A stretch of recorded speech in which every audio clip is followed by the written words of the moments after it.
সম্মানিত দর্শক আসসালামু আলাইকুম, কেমন আছেন সবাই?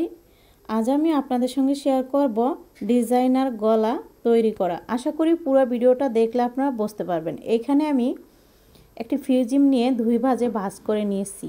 নেওয়ার পর হচ্ছে এইভাবে চওড়া নিব 3 ইঞ্চি, গলার চওড়া 3 ইঞ্চি নিলাম। আর এভাবে নিব খাড়াভাবে, নামতি এটাকে বলে। তো এখানে নিব 4 ইঞ্চি, নামতি 4 ইঞ্চি নিলাম।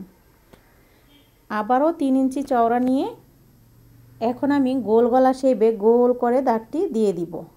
এই গলাটি আপনারা কুর্তি, কামিজ যে কোনো ড্রেসের জন্য তৈরি করতে পারেন। এখানে আমি 1.5 ইঞ্চি করে গোল যে শেপটা দিয়েছি সেখান থেকে ফিতাটা ধরে 1.5 ইঞ্চি করে ছোট ছোট করে মার্ক করে নিচ্ছি। এরপর হচ্ছে দাগটি মিলিয়ে নিব।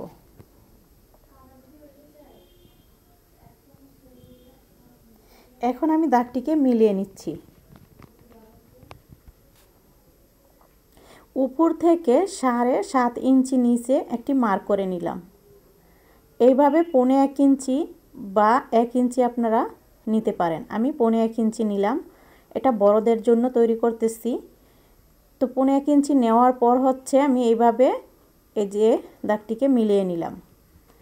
এরপর আবারও আমি বাহিরের যে গোল অংশটা সেখান থেকে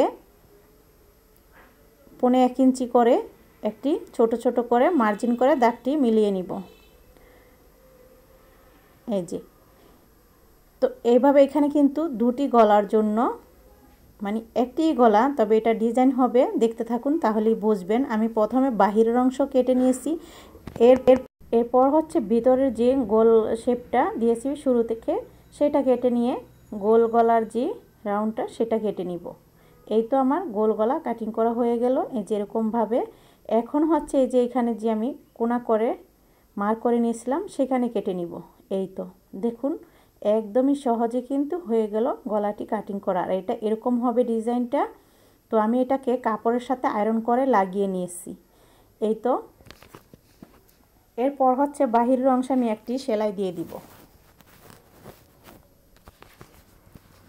প্রথমে আমি বড় যে গলা সেটা সেলাই করব। কিছুটা কাপড় রেখে কেটে নিব। এই তো কেটে নিয়েছি। এখন হচ্ছে আমি এখানে এরকমভাবে দুটি কাপড় একসাথে নিয়ে প্রথমে ভিতরের অংশে সেলাইটি দিয়ে দিতে হবে। দুটি কাপড় আমি একসাথে নিয়েছি, সেটা আপনাদের ভালো করে দেখাতে ভুলে গিয়েছিলাম। যাই হোক, দেখুন এই যে দুটি কাপড় একসাথে নেওয়ার কারণে কিন্তু এভাবে আমি উল্টিয়ে নিতে পারছি। আপনারা সেমভাবে এরকমভাবে উল্টিয়ে নেবেন।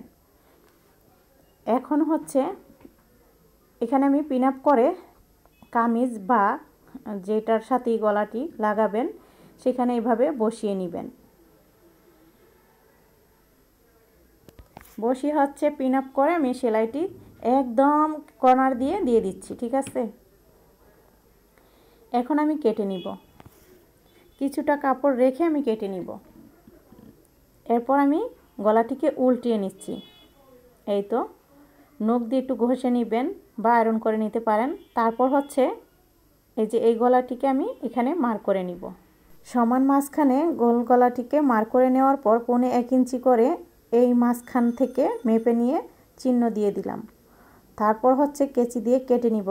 খেয়াল রাখতে হবে যাতে বক্রম বা ফিউজিম যাতে না কাটে। তারপর আমি নিচের অংশটাও কেটে নিয়েছি একই সমান করে। কেটে নেওয়ার পর হচ্ছে আমি এই যে এখানে একটি সেলাই দিয়ে দিব বক্রমের উপর।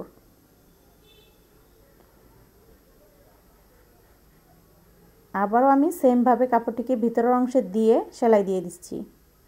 এরপরে যে এইভাবে করে যতটুকু বক্রম বা ফিউজিম এখানে দেন সেটার সাথে নখ দিয়ে ঘষে নিয়ে এরপর আপনারা সেলাই করতে পারেন। যদি তাও না বোঝেন, এই যে আমি এভাবে দিয়ে নিয়েছি, সুন্দর একটি মার্ক পড়েছে আর কি।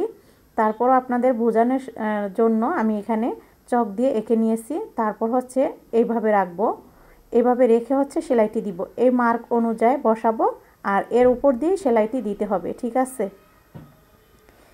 একদমই সহজে এই গলাটি বানানো। এখানে বসিয়ে নিয়ে আমি সেলাই দিয়ে দিচ্ছি। দেখুন কতটা সুন্দরভাবে গলাটি জয়েন করা হয়ে গেল। এখানে আমি একটি সেলাই দিয়েছি, আপনারা চাইলে দুটি দিতে পারেন। দেখুন কতটা সুন্দর হয়েছে। আশা করছি আপনারা বুঝতে পারছেন আর আপনাদের কাছে ভালো লাগছে। কেমন লাগলো কমেন্টের মাধ্যমে অবশ্যই জানাবেন। সবাই ভালো থাকবেন। আল্লাহ হাফেজ।